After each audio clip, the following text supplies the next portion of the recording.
Hi, it's Fias Taro. Hello, Aries Placements. This is your love reading. Okay? So, the person on your mind. So, kukuha tayo ng ilang mga energies. No, pagdating po sa mga kakakonect ninyo. Yan, mga situation ninyo in love. So, yun ang ating titingnan. Okay? So, again, yes, before tayo mag-start, kung hindi ka pa nakakapag-subscribe, please do subscribe and hit the notification bell para lagi po tayo maging updated sa mga mangyayari pa lang. And again po, kung may tanong pagdating sa private reading and sa akin pong mga charms and ibang items, so message na lang po, no? Sa akin pong legit FB page, wag po sa comment section. Yeah, wag sa comment section dahil pwede kayong ma-replyan ng mga hindi namin kakilala and pwedeng mga kapangalan namin because hindi kami po reply sa comment section about inquiries. Okay, regarding inquiries, hindi, dinededma namin po yan na. Okay, so so sa mga bago, hello. Oo, so ito po yung ating pang cord cut. Okay, cord cut necklace natin. This is pangtanggal po ng mga blockages sa inyo. Okay, pang-alis ng mga energy nakakapit sa inyo na parang linta, kaya kayo ay hindi makausad. Kaya kayo laging nauubusan. Mga ganyang bagay. Okay, so siya ang magbabalanse muli. Okay, and para maging open kayo sa mga magandang opportunities and blessings. Okay, ganun po ang ating cord cut. And yung ating 2-in-1 love and money bracelet. So ito naman is maganda po pagdating sa pamemera at sa mga connections in general. No, meron siyang citrine stone. Ang ating citrine stone is a money magnet.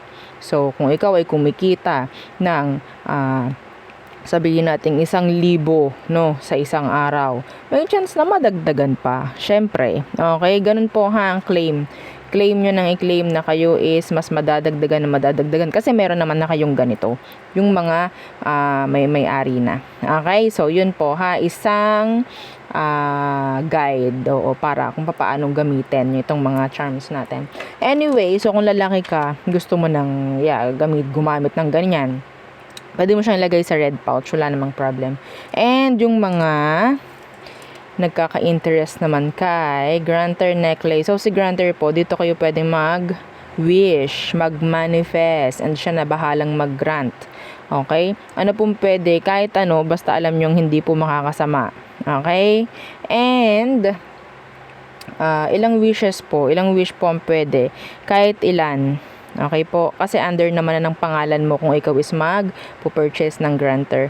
And syempre, aside doon, there's more, 2 surprises per week. Okay, meron pa siyang ibibigay aside po sa mga pinapag-grant mo. Okay, so depende rin pagdating sa energy mo, kung maganda, edi mas madami. Okay, and yung ating mga evil eye protection, so there. So, ito naman is poprotektahan ka nito pagdating po sa mga evil eye na ibinabato. Excuse me. So, ano pong pagkakaiba? Ito, pangkalahatan na. Okay? Kung meron kang existing na kung anuman, pwedeng tanggalin. Okay? Ito hindi. Ito yung yung darating pa lang. Okay, yung sabihin nating i-evil eye ka pa lang, yun yung mapoprotektahan ka. Okay, poprotektahan ka nun, itong ating mga evil eye protection. Pero kung anong merong sa iyo, like existing na nga, hindi niya matatanggal, pero siya, pwede. Okay, pwede niya matanggal kung ano man, like curse, palipad hangin, yan, pwede po nitong matanggal. Ito hindi. Okay, so protection lang po ito mula sa mga evil eye na pwedeng ibato sa inyo. Ibabato pa lang. Okay? So, sino po bang pwede magbato? Kahit sino. Hindi mo kilala, kakilala mo. Yan. Okay? So, itong ating ring is adjustable po, by the way. And yes, meron din tayong mga bracelets, no? And syempre, yung ating cleansing kit. Oo, ang cleansing kit natin, white sage po ang laman nun and yung isang crystal natin para pang-recharge ng inyong mga charms. Pwede rin pong gamitin yung white sage sa bahay. Okay, pang cleanse ng energy kung feeling nyo mabigat na. Yan, mga ganyang bagay. And syempre, yes, yung ating bago, no, na bago-bago. So, ito is good for money and love. Oo. So, iniba ko na yung pangalan niya. Charm spray na. Oo, charm. O, diba? And ang name niya is Chase Me. So, every time na mag-spray ka, yes, sasabihin mo is ikaw yung kailangan, ikaw yung mamahalin, ikaw yung kakailanganin. Yan, mga ganyan po. Ikaw basta yung bida, no? Hindi ikaw yung magmamakaawa. We don't chase. Okay? We don't chase. So, yes, pwede mo ring sabihin, I don't chase. Ako ang hahabulin. Ganun po. No, kung may target kayo na person, I need their name. This is 50 ml, by the way. Okay? So, unisex po. Oo, yung kanyang scent for unisex. Ang bango. Tinatanggal ko lang yung takip niya. Naamoy ko na siya. Yes, ganun siya kabango. Okay? Sabihin natin hindi siya masakit sa ilong. Oo, ang daming nakakagusto ng scent nito eh. Kasi siya yung bestseller doon sa manufacturer. And nabago lang ng kauntian pagdating po dito, no? So wala namang pinagbago sa laman, okay? And sa effect. Ito lang nabago yung takip. Okay? And yung ating tawag diyan, healing oil. So si healing oil magaling sa mga masakit sa katawan. Pwede niyo ihaplos, no? Kahit hindi niyo na masahihin or what, ilagay niyo na lang. Okay? And yung sa mga nahihilo, sa mga hirap makatulog, yan, pwede rin to sa inyo. Okay po?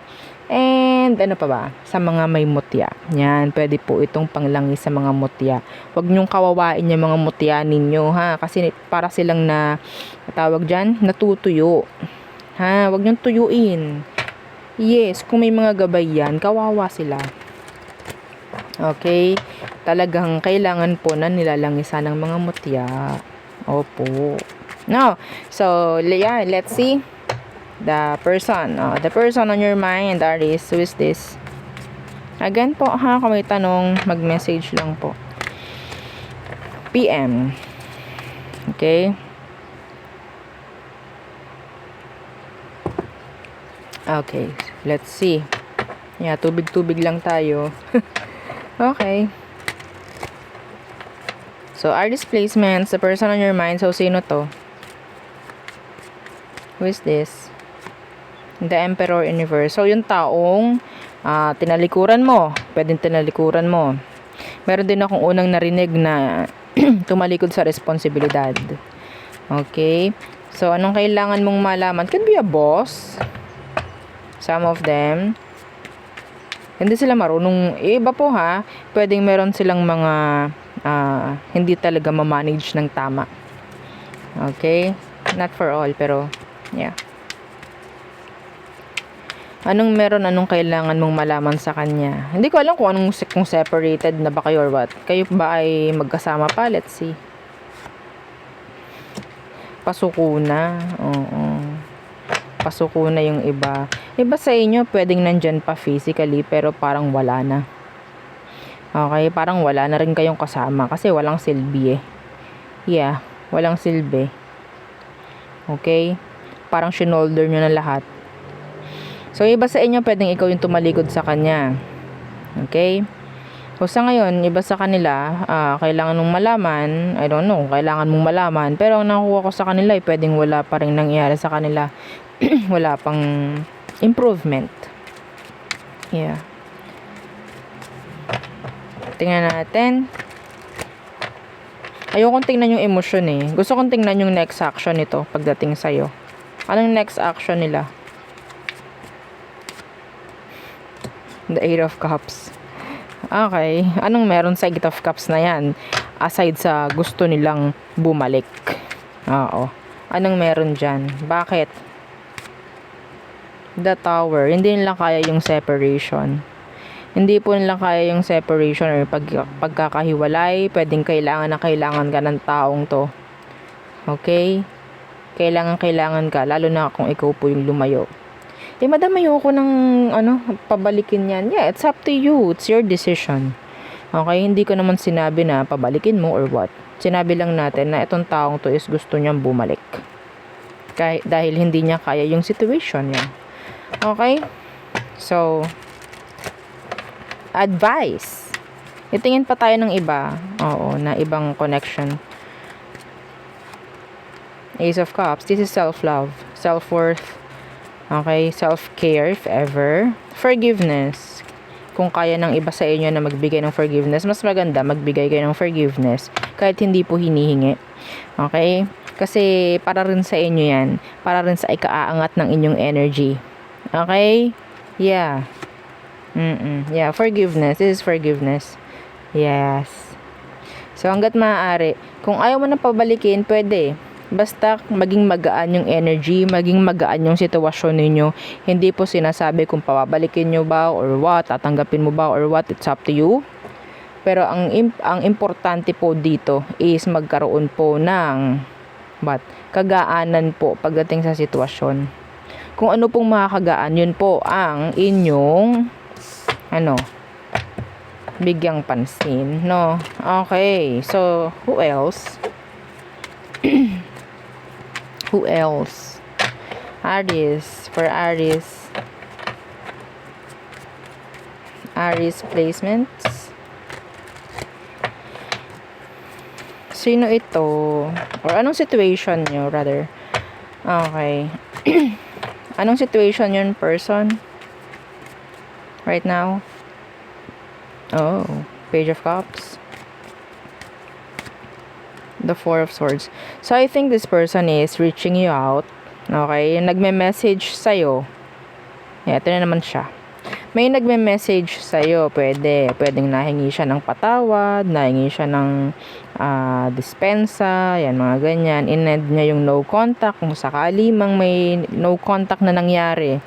Okay? In-end niya. Pwedeng nag-reach out itong taong ito. Okay? So, let's see. Ano ba talaga yung intention niya?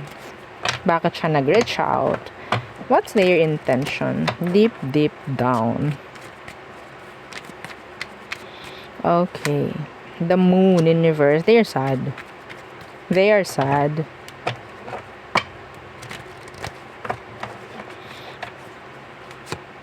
Yeah, and the Two of Pentacles in reversed.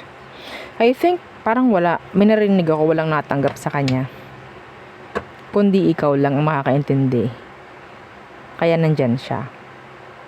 Wala nang ibang niintindi sa akin, wala nang ibang makakakita or makaka-appreciate sa akin kundi ikaw, Aries. Yun ang naririnig ko sa kanya. Okay? So now, andyan na naman sila, reaching out. And ang nakukuha kong energy is immature. Okay, yung ways niya. Okay, hindi ko nakikitaan ng parang mature decisions. Kaya siya bumabalik or kaya siya nakikipag-ayos or whatsoever. Okay?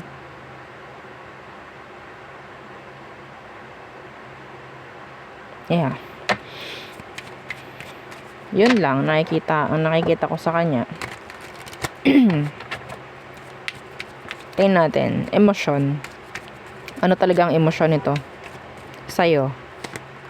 Justice in reversed and the Queen of Swords in reverse. Ayaw nito na parang galit ka. Ayaw nito na, kaya sabihin natin gusto talaga nito makipag-ayos. Ayusin kung ano mga dapat ayusin. Okay?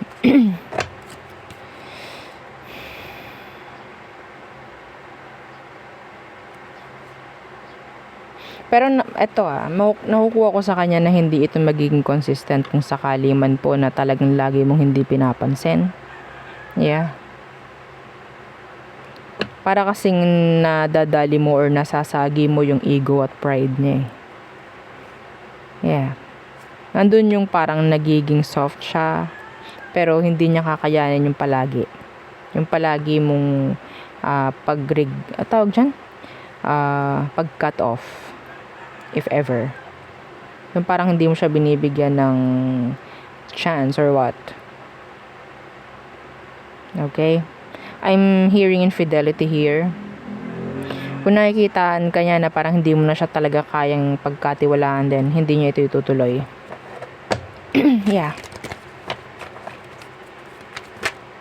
Yeah, gusto lang niya ng talagang a reconnection. Okay, the Six of Cups. And namimiss ka nung tao.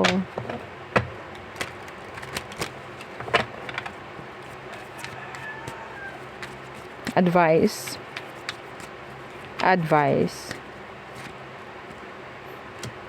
Magkaroon ng limits, magkaroon ng boundaries.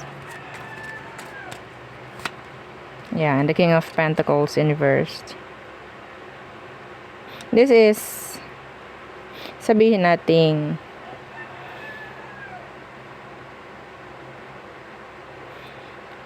parang kailangan mo unahin muna yung sarili mo nga dito. Okay? Kung hindi sila magiging patient, hindi sila magbibigay ng pasensya sa ipinapakita mo sa kanya, if you're trying na talagang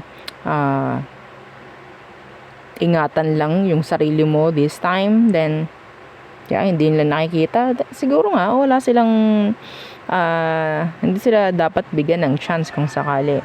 Okay? Kung hindi nila kayang mag-effort, mag-exert ng effort dito. Yeah. Yeah. The Empress, they see you somebody who is so valuable. Okay? Important. Hindi ka para sabihin nating magbigay sa kanya ng another chance after chance after chance after chance. Okay? Hindi dapat ganun. Kasi masasanay lang din. Papapababain mo ang value mo kung ikaw itong maglo-lower down ka nga ng guard sa kanya at pababalikin mo dahil lang sa what? Isang sabihin nating maliit na mga rason ng taong to at naniwala ka. Ay, ganun lang pala si Aries. Naniniwala siya sa mga pagganon ko. So, sige. Okay, balikan kami and then after, okay, balik ulit ako sa dati. Alam ko naman na pagbibigyan ako muli ni Aries eh. So, ayaw natin ng ganun, no? Ayaw natin ng ganun. Nakakapagod yung ganun. Pero kung sakali man, hindi nyo pa na-try, okay, try nyo. Kung unang beses pa lang naman, madam, di pa naman kami unang beses pa lang naman, di ko pa alam kung talagang ganun nga. So, yeah. Give it a try. No? Yeah. Real talk lang. Okay. So, tayo tumungo sa all signs. Aries through Pisces. Again, yeah, don't forget to like, share, and subscribe. Let's see. Okay. Aries. So, energy ng hopeless, being hopeless. Andyan din yung energy ng unhealed. Taurus, they're sneaky, liar. Okay, Gemini, they want another chance. Cancer. You're the one that got away. Leo. Nawala na yung interest ni Leo. Virgo, unfinished business. Yeah. Libra, hindi pa sila nagmamature, I think. Hindi pa nila kaya mag-step up or mag-level up, pero kaya nila na bumalik. Pero it's like a repeat. Okay? Parang may pattern na. So, Scorpio, they're letting you go.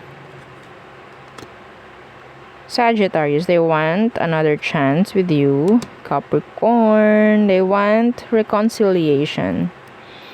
Okay, they want reconciliation. Aquarius, they want your attention. Pisces, so I think si Pisces, tinatanggap na lang niya kung ano man yung meron sa inyo. If there's this separation, then tinatanggap na lang din niya. Okay, so yeah, trying to let go.